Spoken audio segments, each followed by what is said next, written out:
जय हिंद। इस वीडियो में हम लोग क्लास 10 के नियामक ज्यामिति चैप्टर 7.1 के 10 नंबर सवाल देखेंगे और यह क्वेश्चन अपने आप में बहुत ही महत्वपूर्ण है।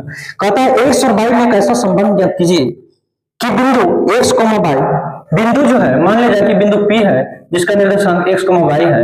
बिंदु 3,6 मान लिया जाए कि यह जो है A है और यह बिंदु B है, यह बिंदु B है। ये A का निर्देशांक दिया है 3,6 और B का निर्देशांक दिया है -3,4 से समदूरस्थ है। जस्ट बताए थे क्वेश्चन नंबर 7 एवं सेम क्वेश्चन है। तो लिखना है P से लेके A के जितना दूरी होगा उतना ही दूरी P से लेके B के होगा। इसका मतलब PA बराबर PB लिखेंगे। चूंकि P A तथा B से समदूरस्थ है, B से समदूरस्थ है, इसलिए PA बराबर PB और PA का मतलब होगा P से A के बीच की दूरी और दूरी निकालने के लिए नियामक ज्यामिति हम लोग दूरी सूत्र डिस्टेंस फॉर्मूला का उपयोग करते हैं। तो लिखेंगे root under x2 minus x1 के whole square plus y2 minus y1 के होल स्क्वायर। सेम उसी प्रकार P से B के बीच की दूरी निकालने के लिए PB दूरी सूत्र का प्रयोग करते हैं। तो लिखेंगे same formula x2 minus x1 की whole square plus y2 minus y1 की होल स्क्वायर। अब देखना है कि PA के लिए ये जो P है वह x1 y1 है, लेकिन A जो है वह x2 y2 है। ठीक उसी प्रकार P से B के लिए P जो बिंदु है यह x1 y1 और B में जो बिंदु है और यह x2 y2 का काम करेगा। यहाँ पे PA है यानी P से A तक तो x1 y1 this and x2 y2 this. तो लिखेंगे या रूट अंडर x2 मतलब 3 माइनस x1 के मतलब हो गया x के होल स्क्वायर प्लस y2 का मतलब हो गया 6 माइनस y के whole square is equal to root under x2 का मान यहाँ हो गया PB के लिए -3 माइनस x1 का मान हो गया x के होल स्क्वायर प्लस y1 का मान हो गया 4, सॉरी y2 का मान हो गया 4 और y1 का मान हो गया y के होल स्क्वायर। दिख रहा है कि दोनों तरफ रूट है तो लिखेंगे दोनों तरफ से रूट हटाने पर, दोनों तरफ रूट हटाने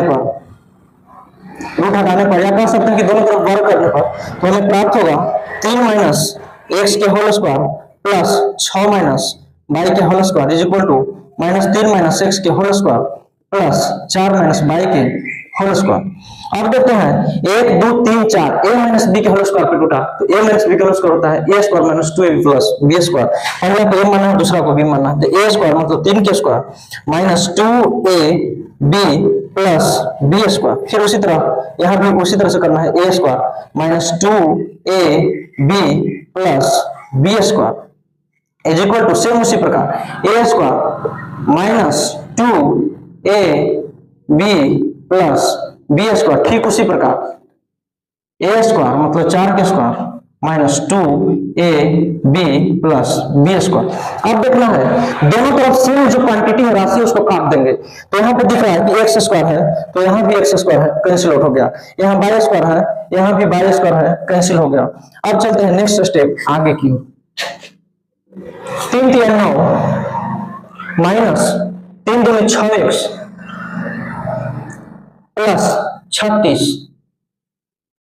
माइनस 6 दूनी 12y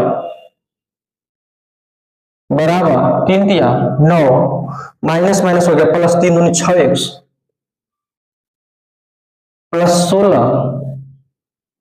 और माइनस 4 दूनी 8y। अब क्या करते हैं 4 को एक साथ और अचर को एक साथ करते हैं। सबसे पहले हम 4 को लिख देते हैं तो माइनस 6x और इधर से आएगा 6x माइनस में माइनस 6x और माइनस 12y और इधर से आएगा plus 8y is equal to 16 9 25 हो गया RHS में माइनस इधर हो गया 36 9 और 45 हो गया माइनस में या 6 6 माइनस 12x और माइनस 12 में से 8 गया 4y इज इक्वल टू 45 में से 25 गया तो आएगा माइनस 20। यह 4 को कॉमन कर देते हैं, माइनस 4 को कॉमन करते हैं तो 3x आएगा और माइनस प्लस हो गया यहाँ पे by is equal to minus 20। 4 से काट देते हैं 4 5 20 3x प्लस बाई बराबर 5 या 3x plus by RHS LHS में लाते हैं तो माइनस से प्लस होगा सॉरी प्लस से माइनस हो गया बराबर 0। This is required answer of this question. यही जो है इस क्वेश्चन का आंसर